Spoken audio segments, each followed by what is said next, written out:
الله أكبر الله أكبر لا إله إلا الله والله أكبر الله أكبر ولله الحمد. الله أكبر الله أكبر الله أكبر لا إله إلا الله والله أكبر الله أكبر ولله الحمد. الله أكبر الله أكبر الله أكبر الله أكبر الله أكبر ولله الحمد. الله أكبر الله أكبر لا إله إلا الله والله أكبر الله أكبر ولله الحمد. لا إله إلا الله والله أكبر الله أكبر ولله الحمد. الله أكبر كبيرا والحمد لله كثيرا وسبحان الله بكرة وأصيلا. الله أكبر الله أكبر لا إله إلا الله والله أكبر الله أكبر ولله الحمد. الله أكبر الله أكبر لا إله إلا الله والله أكبر الله أكبر الله أكبر ولله الحمد. الله أكبر الله أكبر لا إله إلا الله والله أكبر الله أكبر ولله الحمد.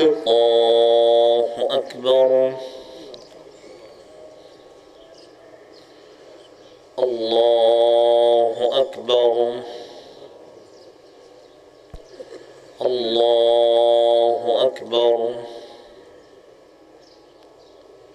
الله أكبر الله أكبر الله أكبر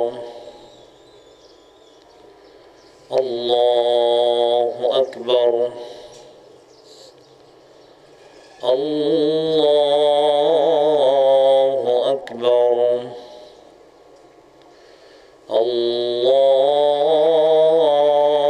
الله أكبر. بسم الله الرحمن الرحيم. الحمد لله رب العالمين الرحمن الرحيم مالك يوم الدين. إياك نعبد وإياك نستعين. اهدنا الصراط المستقيم صراط الذين أنعمت عليهم غير المغضوب عليهم ولا الضالين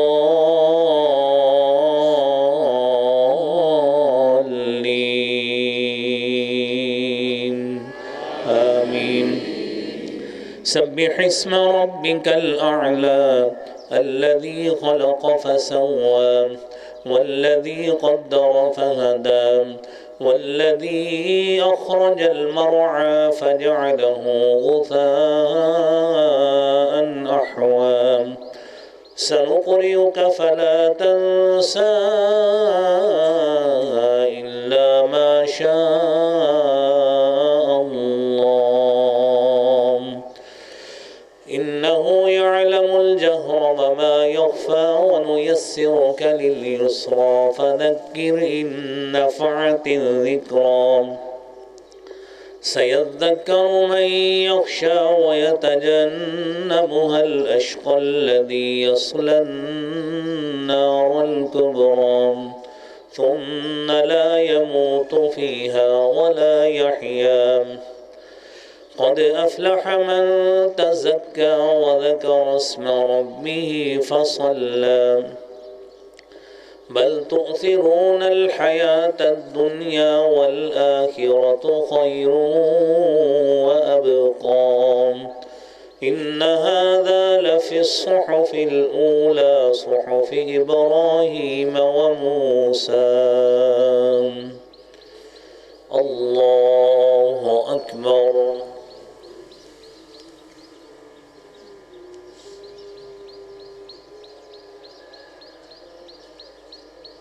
سمع الله لمن حمده. الله أكبر.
الحمد لله رب العالمين الرحمن الرحيم مالك يوم الدين إياك نعبد وإياك نستعين اهدنا الصراط المستقيم صراط الذين أنعمت عليهم غير المغضوب عليهم ولا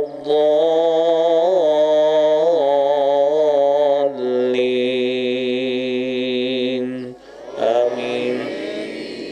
هل أتاك حديث الغاشية وجوه يومئذ خاشعة عاملة ناصبة تصلى نارا حامية تسقى من عين آنية ليس لهم طعام إلا من ضريع لا يسمن ولا يغني من جوع وجوه يومئذ ناعمة لسعيها راضية في جنة عالية لا تسمع فيها لاغيا فيها عين جارية فيها سرر مرفوعة وأكواب موضوعة ونمارق مصفوفة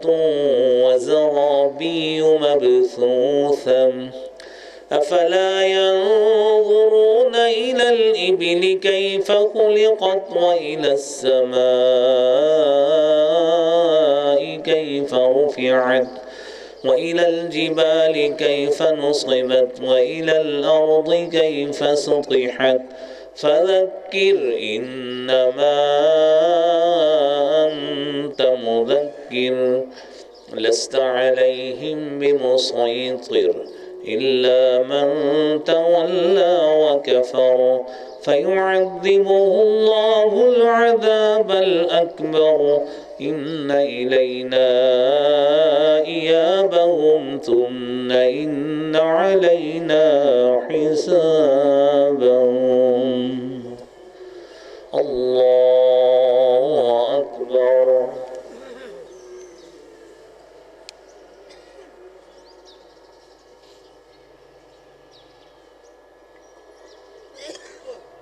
سمع الله لمن حمده.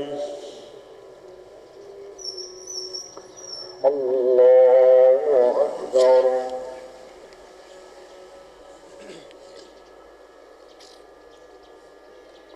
الله أكبر. الله أكبر.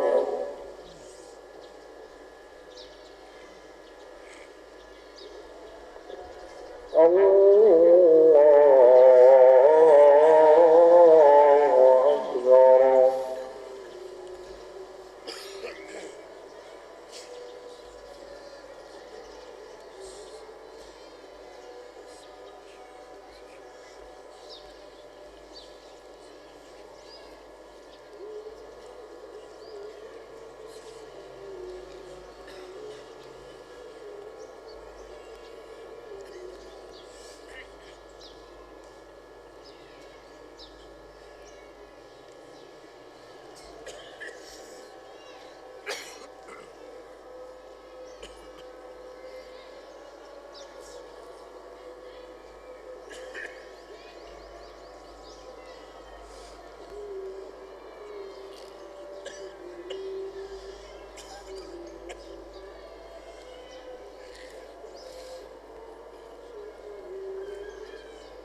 السلام عليكم ورحمة الله.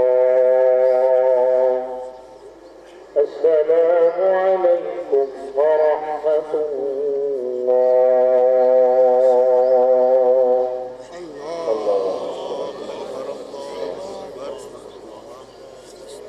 الله أكبر الله أكبر لا إله إلا الله.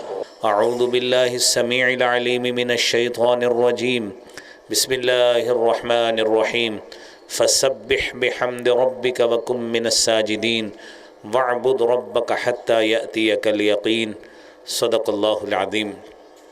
معزز نمازی حضرات، اللہ رب العالمین کے فضل کے ساتھ، اس کی دی گئی توفیق کے ساتھ آج الحمدللہ رمضان المبارک کی ایک مکمل محنت کے بعد شکرانے کے طور پر آج ہم میدان میں جمع ہیں اور رسول کریم صلی اللہ علیہ وآلہ وسلم اور صحابہ کرام رضوان اللہ علیہم اجمعین نماز عید کے بعد جو باہمی طور پر جن کلمات کا آپس میں تبادلہ کرتے تھے، تقبل اللہ منا و منکم، کہ اللہ کریم ہماری طرف سے بھی اور آپ کی طرف سے بھی آپ کے ہم سب کے نیک اعمال کو اپنی بارگاہ میں قبول فرمائے۔ عزیزان گرامی، اس مبارک موقع پر جن چند باتوں کو یاد رکھنے کی ضرورت ہے، میں آپ احباب کے سامنے وہ چند باتیں آپ کے ساتھ عرض کیے دیتا ہوں۔ میرے رب کا فضل اور اس کا جود و کرم ہے کہ اس رب کریم نے ہمیں نیکیوں کا ایک جود و سخا والا مہینہ ہماری زندگی میں عطا فرمایا، جس میں اس مالک نے نیکیوں کے حوالے سے، نیکیوں کو اکٹھا کرنے کے حوالے سے اپنے نبی محترم صلی اللہ علیہ وآلہ وسلم کے ذریعے ہم تک یہ پیغام پہنچایا کہ آپ کو 10 گنا سے بڑھ کر 700 گنا تک نیکیاں ملیں گی، اس سے بھی بڑھ کر مل سکتی ہیں۔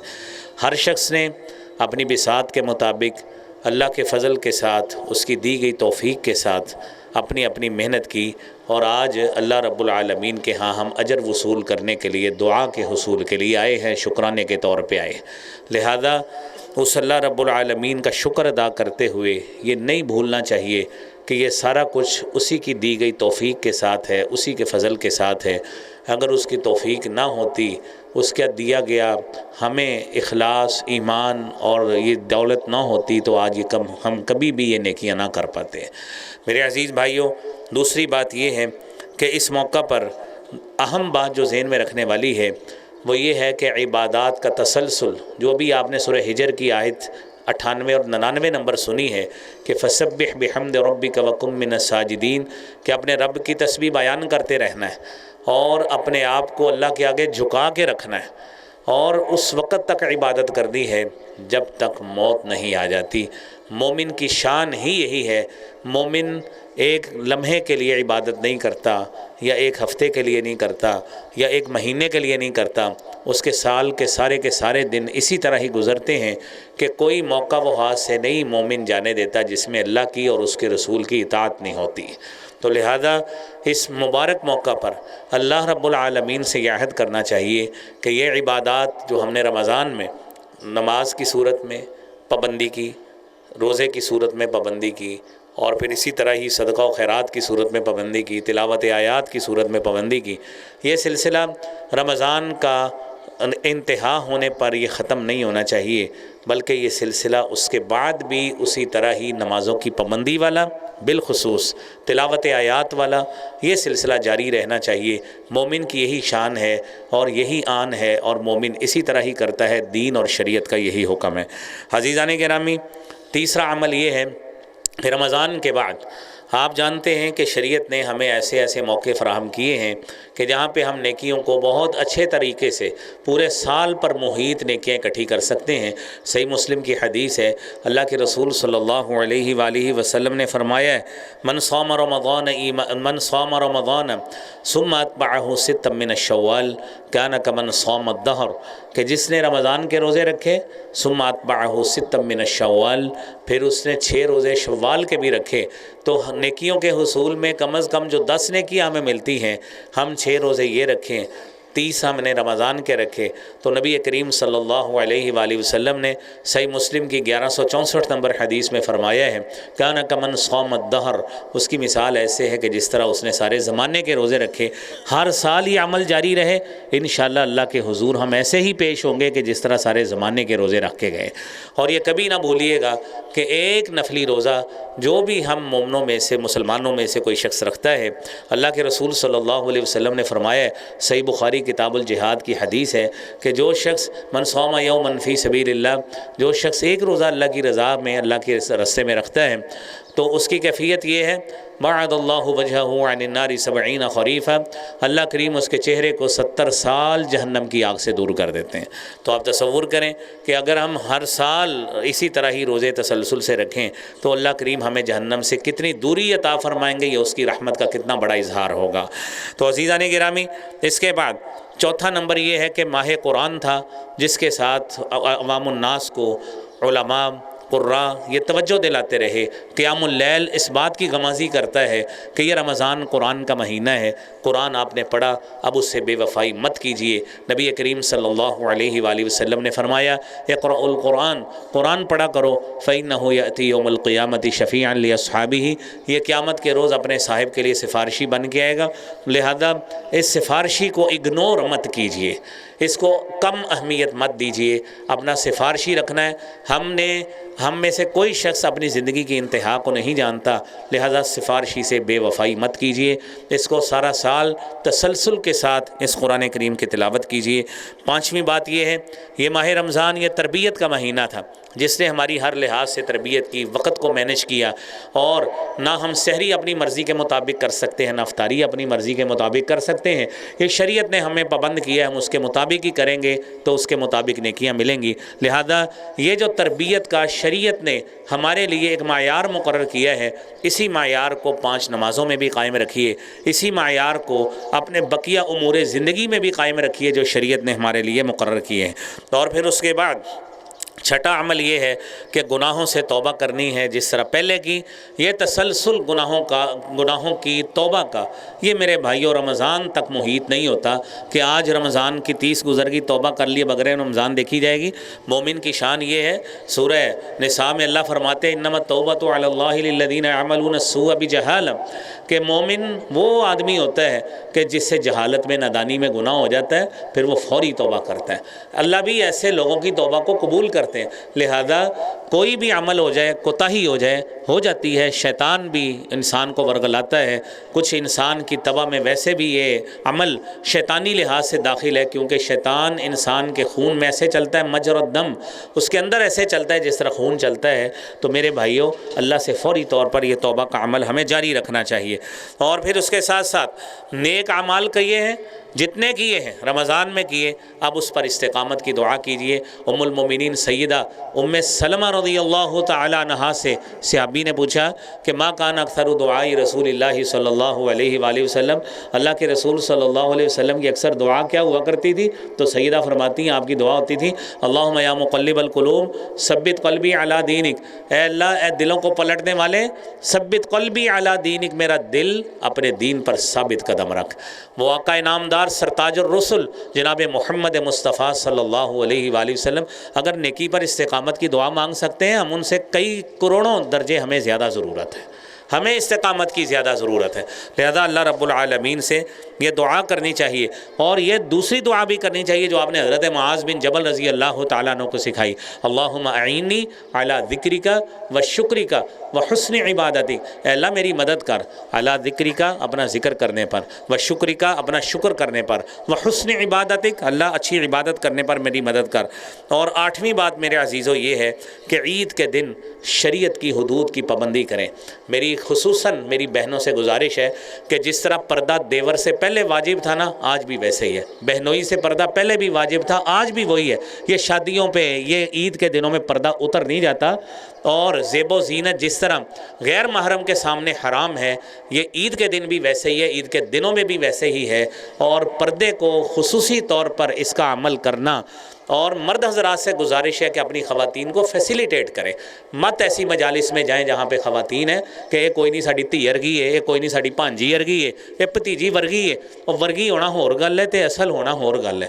تو اس لیے ان چیزوں کو مد نظر رکھنا اور شریعت حدود کی پابندی کرنا، یہ میرے بھائیوں یہی رمضان ہمیں سکھاتا ہے۔ اور 9ویں بات میرے بھائیوں اور یہ ہے کہ رشتہ داریوں کی اصلاح کریں، اور رشتہ داریوں کے حوالے سے اپنے دلوں سے بغض، کینہ اس کو نکالیں، اور اپنے رشتہ داروں کو جھپیاں ڈالیں اور دلوں میں ان کو جگہ دیں، دلی محبت پیدا کریں۔ اوپر سے روزوں میں مل لینا یا عید کا دن جھپی ڈال لینا کہ میں ملا یہاں سے کوئی نہیں ہوں، وہ نہیں ملتا۔ اپنے دل کو صاف کریں، اپنے رشتہ داروں کے ساتھ دلی محبت پیدا کریں، ان کو دل میں جگہ دیں، دلی طور پر محبت کریں، اور اپنی نفرتیں ختم کر کے یہ عید ہمیں میرے عزیزوں بھائیوں یہی سکھاتی ہے۔ اور اس کے ساتھ ساتھ ان خوشی کے دنوں میں اپنے غرباء کو، فقراء کو، ناداروں کو، مساکین کو مت بھولے۔ یہ فطرانہ بھی یہی سبق سکھاتا ہے۔ یہ جو عید ہے، عید الفطر، لفظ فطر بھی یہی سبق سکھاتا ہے کہ ہم نے جو حدیث میں آتا ہے نا، طعمۃ للمساکین وطہرۃ للصائم من الرفث واللغو، کہ یہ جو فطرانہ ہوتا ہے یہ فقراء کے لیے کھانا ہوتا ہے، اور اپنے لیے روزوں کے اندر جو گناہ ہو جاتا ہے اس سے اللہ رب العالمین طہارت اور صفائی کا ذریعہ بناتے ہیں۔ یہ چھوٹے چھوٹے آپ سے 10 پوائنٹ عرض کیے ہیں، 10 نکات چھوٹے چھوٹے، ان کو اپنے دل میں جگہ دیں اور کوشش کریں ان پر عمل کرنے کی۔ یہ سال بعد چیزیں آتی ہیں، ہر سال کوئی نئی بات ذہن میں آتی ہے تو آپ ساتھیوں سے عرض کی جاتی ہے۔ اللہ کریم مجھے بھی، آپ کو بھی، ہم سب کو اس کی توفیق عطا فرمائے۔ وآخر دعوانا الحمدللہ رب العالمین، الحمدللہ رب العالمین والعاقبۃ للمتقین والصلاة والسلام علی سید الانبیاء والمرسلین۔ اللہم صلی علی محمد وعلی آل محمد کما صلیت علی ابراہیم وعلی آل ابراہیم انک حمید مجید۔ اللہم بارک علی محمد وعلی آل محمد کما بارکت علی ابراہیم وعلی آل ابراہیم انک حمید مجید۔ ربنا اغفر لنا ذنوبنا وکفر عنا سیئاتنا وتوفنا مع الابرار۔ ربنا اغفر لنا ذنوبنا واسرافنا فی امرنا وثبت اقدامنا وانصرنا علی القوم الکافرین۔ ربنا ظلمنا انفسنا وان لم تغفر لنا وترحمنا لنكونن من الخاسرین۔ ربنا لا تؤاخذنا إن نسينا واخطأنا ربنا ولا تحمل علينا إصرا كما حملته على الذين من قبلنا ربنا ولا تحملنا ما لا طاقة لنا به واعف عنا واغفر لنا وارحمنا أنت مولانا فانصرنا على القوم الكافرين اللهم إنا نسألك الهدى والتقى والعفاف والغنى اللهم إنا نسألك الثبات في الأمر اللهم إنا نسألك الثبات في الأمر اللهم یا مقلب القلوب ثبت قلوبنا علی دینک وعلی طاعت رسولک۔ اے اللہ رب العالمین ہمارے گناہوں کو معاف فرما، اللہ ہماری سیئات سے درگزر فرما۔ اے اللہ رب العالمین ہمارے روزوں کو قبول فرما، اللہ ہماری نمازیں قبول فرما۔ اے اللہ ہمیں ہمارا صدقہ کرنا، مال خرچ کرنا اپنی بارگاہ میں قبول فرما۔ اے اللہ تلاوت آیات بینات، ذکر و اذکار اے مولا کریم جو ہم نے رمضان میں کیے، اے مولا کریم یہ بچے، یہ جوان، یہ بوڑھے، یہ خواتین، یہ آج کھلے میدان میں اللہ تیرے سامنے اپنی مزدوری لینے کے لیے بیٹھے، اللہ ان کی جھولیوں کو اپنی رحمت سے بھر دے۔ اے اللہ ان کی جھولیوں کو اپنی رحمت سے بھر دے۔ اللہ تو ہم سے راضی ہو جا، اے مولا کریم تو ہم سے راضی ہو جا۔ اے مولا کریم ہم نے جتنے بھی اعمال تیرے حضور پیش کیے، اے مولا کریم وہ معیاری نہیں تھے، وہ معیاری نہیں تھے، اللہ ہم اقرار کرتے ہیں، لیکن ہم آپ سے اللہ سوال کرتے ہیں جو حضرت یوسف علیہ السلام کے بھائیوں نے جس طرح کیا تھا کہ جئنا ببضاعۃ مزجاۃ، کہ اللہ ہم نے حقیر چیز تجھے پیش کی ہے، فأوفِ لنا الکیل، اللہ اپنی رحمت کا صدقہ ہمارے اوپر کر دیجئے، رحمت کے ساتھ ہمیں معاف کر کے، ہمیں رحمت کے خزانوں سے صدقہ کر کے ہمیں اللہ ہمیں مغفرت کا قلم ہمارے گناہوں پہ پھیر دے۔ اے رب العالمین احکم الحاکمین، اے رب العالمین، اے اللہ اس مجلس میں مولا کریم جو اپنے دلوں میں ارمان لیے بیٹھے ہیں، جو بے اولاد ہیں، اللہ ان کو اولاد عطا فرما۔ اے اللہ جن کے بچوں کو، جن کی بچیوں کو، جن کو خود اللہ اولاد کی ضرورت ہے، اللہ انہیں اولاد عطا فرما۔ اے مولا کریم جو بے اولاد ہیں، رب لا تجعلہم فردا وانت خیر الوارثین، اللہ انہیں اولاد عطا فرما۔ اے مولا کریم پریشان حال ساتھیوں کی پریشانیوں کو دور فرما۔ اے اللہ وطن عزیز کی اللہ سالمیت اور تقدس اللہ اس کو یقینی بنا۔ اے اللہ ارض پاکستان کی تو حفاظت فرما، اے اللہ افواج پاکستان کی حفاظت فرما، اے اللہ اس ملک کی باؤنڈریز کی، اس کی سالمیت کی تحفظ کرنے میں اللہ ان کو عید کا خیال نہیں ہے، لیکن مولا کریم تو ان کی نیتوں سے واقف ہے۔ مولا کریم ان کی حفاظت فرما۔ اے اللہ امت مسلمہ میں اتفاق اور اتحاد پیدا فرما۔ اے اللہ امت مسلمہ میں اتفاق اور اتحاد پیدا فرما۔ اے مولا کریم ان کو اصلی دشمن پہچان کر اس کے خلاف اپنے مفادات سے نکل کر مسلم امہ کے اتحاد کے حوالے سے کوشش کرنے کی توفیق عطا فرما۔ اے مولا کریم وطن عزیز میں سیاسی اور معاشی استحکام پیدا فرما۔ اے اللہ اے مولا کریم جو پریشان حال ہیں اللہ ان کی پریشانیاں دور فرما۔ اے مولا کریم اے رب العالمین جو مالی لحاظ سے پریشان ہیں اللہ مالی پریشانیاں دور فرما۔ اے اللہ جو اپنے گھر کے حوالے سے، کاروبار کے حوالے سے، اولاد کے حوالے سے مولا جو پریشان ہیں ان کی پریشانیاں دور فرما۔ اے اللہ رب العالمین احکم الحاکمین فوت شدگان کی مغفرت فرما۔ اے اللہ ہمارے والدین میں سے، اساتذہ و مشائخ میں سے اے اللہ جو فوت ہو کر تیرے پاس پہنچ چکے ہیں مولا کریم جنت الفردوس میں جگہ عطا فرما۔ اے اللہ ان کی بشری لغزشوں کو معاف فرما۔ اے اللہ ان کی بشری کوتاہیوں کو معاف فرما۔ ربنا تقبل منا انک انت السمیع العلیم وتب علینا انک انت التواب الرحیم وصلی اللہ علی النبی وعلی آلہ واصحابہ اجمعین برحمتک یا ارحم الراحمین۔